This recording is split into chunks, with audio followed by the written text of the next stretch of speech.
안녕하세요. 레슨업 자동차의 모든 것 박진아입니다. 유일통은 이하나 씨와 또 오늘 함께 하는데요. 지입차에 대해서 알아봐야겠죠? 이하나 씨 모셨습니다. 안녕하세요. 안녕하세요. 네. 저희가 지난 5월부터 한 2달 정도 지입차에 대해서 기본적인 내용 좀 알아봤는데요. 정말 많은 문의 전화를 받았어요. 회사에서는 좀 많이 받았거든요. 어떠셨나요? 저도 굉장한 전화를 많이 받았어요. 같은 업종에 계신 분들한테도 많이 받고, 그리고 지입 기사님들한테도 많이 받고, 많은 전화를 받았습니다. 그래서 저희가 지난 2달 동안은 이렇게 알아봤으니 그 사이에 있었던 이제 조금 오해할 수 있었던 내용들에 대해서 이번 시간은 좀 알아볼까 합니다. 네. 준비되셨죠? 네. 아무래도 가장 많이 저희가 문의를 받았던 부분이요. 이 지입차 사기 피해 부분이었어요. 네. 그렇죠. 뭐 지입차 사기 피해를 당하지 않으려면 법인인지 확인해라. 뭐 운송 허가증이 있는지 확인해라. 이런 내용을 저희가 알려드렸었거든요. 네. 근데 이 부분에 대해서 그렇지 않다라고 얘기해 주신 분들이 꽤 있었거든요. 네. 어떤 내용인가요?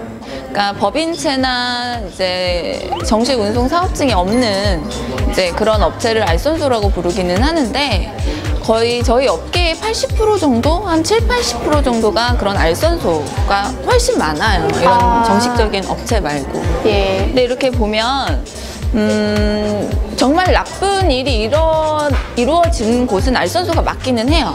하지만 그렇게 다 나쁜 분들이 계신 곳이 아니고, 정말 좋은 물건을, 좋은 일자리를 소개시켜 드리기 위해서 계신 분들이거든요. 그러니까 어찌됐든 알선소에서 소개를 받던, 아니면 처음부터 이런 업체와, 정식적인 업체와 같이 계약을 하시건, 어찌됐든 원청하고만 계약을 하시면 되는 거예요.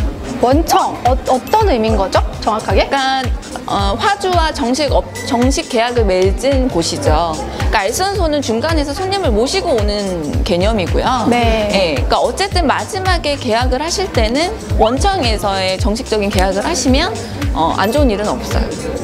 뭐 그런 정식적인 절차가 있다면 뭐 중간에 그렇게 소개해 주신 분들이 나쁜 게 아니다 이런 말씀인 거잖아요. 그러니까 중간에서 소개를 하면서 나쁜 일이 일어나는 거는 예를 들자면 분양가가 틀린 경우가 있어요.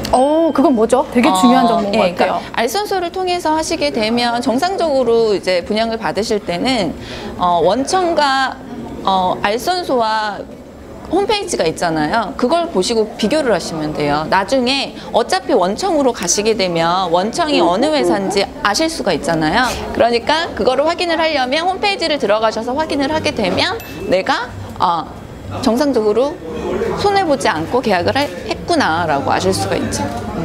정말 딱 한 가지만 기억하면 네. 되겠네요. 어떤 순간에도 흔들리더라도 원청으로만 가서 내가 정확하게 계약을 한다면 피해 보실 일은 없다고 합니다. 그렇죠. 네, 그리고요, 저희가 이제 또 준비를 하면서 그게 참 좋았다는 얘기를 많이 들었어요. 2편이었죠. 상담을 해주셨던 코너였었어요. 실제로 그래서 저희한테 직접 상담 문의를 해주시는 분들도 있었거든요. 네. 그래서 지방에 계시거나 이제 힘든 분들을 위해서 이렇게 코너를 준비했으니까요. 정말 궁금하신 분들 있으면 홈페이지에 글 남겨주셔도 되니까요. 그렇게 하시면 될 것 같아요. 그래서 저희가 오늘 또 첫 번째 사례자분의 내용을 가지고 왔습니다. 짠! 일단 정말 용기를 내서 저한테 전화를 주셨어요. 연령대가 좀 있으세요. 60대 초반이시래요. 네. 그죠? 60대 초반이고요. 인천에서 살고 계신데 이분은 좀 10년 정도 그 탱크롤이라고 하죠. 오일 이제 차. 그 탱크롤이 일을 하셨대요. 10년 정도. 그래서 사실 운전하는 거에 대한 그런 걱정은 없는데 이제 나이가 조금 있으시다 보니까 이 탱크롤의 일을 더 얼마나 할 수 있을까 좀 의문이 들다가 운전만 했으면 좋겠다. 앞으로 길게도 아니고 5년 정도만 운전만 하는 일을 찾고 있는데 그게 지입차지 않을까 해서 문의를 주셨어요. 그렇죠? 그리고 또 하나 특징이요. 뭐 10년 정도 일을 하시고 되게 좀 알뜰살뜰하게 모으셔서 현금이 좀 있으시대요. 그래서 이분은 뭐 어떤 차를 하든 자기는 뭐 이렇게 금융사를 이용하는 게 아니라 다 현금으로 지불해서 한 5, 6년 정도 일을 할 수 있을 것 같다. 이렇게 얘기를 네. 하셨거든요. 네네. 네, 이런 분들에게 어떤 걸 추천해드리면 좋을까요? 정리를 해보면 일단 이분은 연세가 많으세요. 그렇잖아요. 60세면 정말 수작업이 있어서는 안 되는 일을 하셔야 되고요. 그리고 어쨌든 탱크로리도 운전을 하신 거예요. 그쵸. 예, 그러니까 운전 경력도 있으시고, 그리고 또 가장 좋은 게 종잣돈을 갖고 계시고. 그러니까 뭐 전편에도 제가 말씀드렸지만 일이 힘든 만큼 급여를 받아가시는 체계이기 때문에 뭐 현금으로 할부가 안 나가는 상황이라면 굳이 힘든 일을 하지 마시고 매출차 이런 것보다는 이제 일이 조금 쉬운 완제식으로 해서 매일매일 집에 들어가실 수 있는 일, 이런 일로 하시면 좋죠. 금융사를 이용하지 않기 네. 때문에. 따로 나가는 금액이 없기 때문에, 그러니까 일적인 것도 그렇게 힘든 일을 하지 않으셔도 되기 때문에 매출보다는 5톤 이상급의 완제 차량을 하시면 참 좋죠. 근데 조금 걱정이 많으셨어요. 아, 당연해요. 사실 현금을 한꺼번에 지불하신다는 거에 대한 부담감을 많이 얘기하셨거든요. 그런 분들도 계시죠? 어떤 좀 네. 힘든 상황이 있을까요? 현금이 있으시면 일단은 더 조심스럽게 돼요. 이게 현금으로 갖고 계신 분들이 계약을 해야 된다면 차를 보시고 난 후에 금액을 운수회사 쪽으로, 물류회사 쪽으로 입금을 해주셔야 되는 부분이 있어요. 근데 뭐 그때는 계약금 부분이 아니고 계약을 이미 하신 상황에서 완불 처리가 돼야지만 차를 만들 수가 있는 상황이죠. 네, 그렇잖아요. 차가 뭐 1, 20만 원 하는 게 아니고 말씀하신 것처럼 지입차는 사실 큰 톤수에 좀 일반 차량에 비해서 훨씬 많은 금액을 지불해야 되는데 네. 근데 계약금 정도 걸고 차를 받은 다음에 확인하고 이제 완불을 하거나 보통은 그렇게 생각을 하거든요. 네, 그게 참 좋아요. 저희도 참 좋겠는데 만약에 그랬을 때 기사님이 저희가 이제 기사님 명의로 된 차를 저희 회사, 그러니까 회사 명의 차가 아니죠. 저희가 먼저 회사 이제 자금으로 구매를 해서 사업자도 내고 모든 걸 다 완벽하게 한 다음에 이제 사장님한테 사장님 차가 다 만들어졌습니다. 결제해 주세요 했을 때 결제를 하면 다행인데 결제가 안 될 경우들이 분명히 있어요. 오히려. 네, 그러니까 그 금액적인 부분에 있어서 아무도 보장을 못 하는 거잖아요. 그런 보장되지 않은 부분에 있어서 회사가 먼저 움직이게 된다면 그 나중에 그 책임은 고스란히 회사한테 오는 거거든요. 어쨌든 그 차는 회사 명의가 아니고 본인 명의니까 그걸 믿고 회사를 믿고 믿으셨으니까 결정을 하셨을 거 아니에요. 그러니까 좀 믿어주시고 결제를 해주신다면 뭐 이렇게 나쁜 일은 없어요. 불안은 하시겠죠. 저도 그 마음은 알아요. 근데 그렇게 서로 믿어줘야 일이 잘 정리가 돼서 좋은 일을 들어가실 수가 있는 거예요.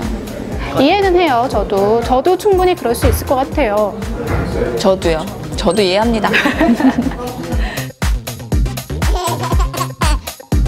상담 주셨던 분의 결과가 나왔네요. 네. 그래서 한 5, 6년 정도 하실 거기 때문에 새 차보다는 중고차가 좋고요. 그리고 5톤 이하보다는 5톤 이상급이 거의 수작업이 없기 때문에 5톤 이상급의 중고차를 하시되, 그러니까 제가 이분한테 중고차를 권해드리는 이유는 기존에 운전을 그래도 오랫동안 하셨던 분이기 때문에 차에 대해서 아시거든요. 그쵸. 차에 대해서 누구보다도 잘 알고, 그렇기 때문에 중고로 가시되 연식이 그렇게 좋지 않아도 될 것 같아요. 이분 같은 경우에는. 그리고 금액을 맞춰서 수작업이 없는 일로 운전만 하시면 되는 일이되 매출보다는 완제일로. 네. 명쾌합니다. 네, 그렇게 보시면 아마 어느 정도는 만족스러운 상담이 되지 않았나 싶어요. 아마도. 네, 알겠습니다.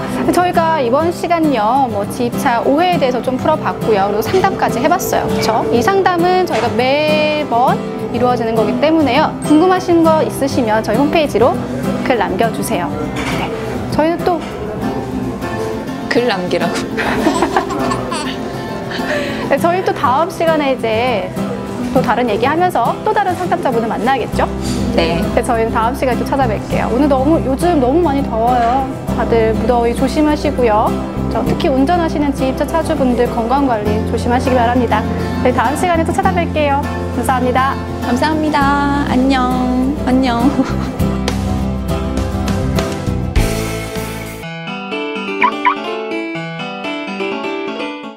안녕하세요. 이하나입니다.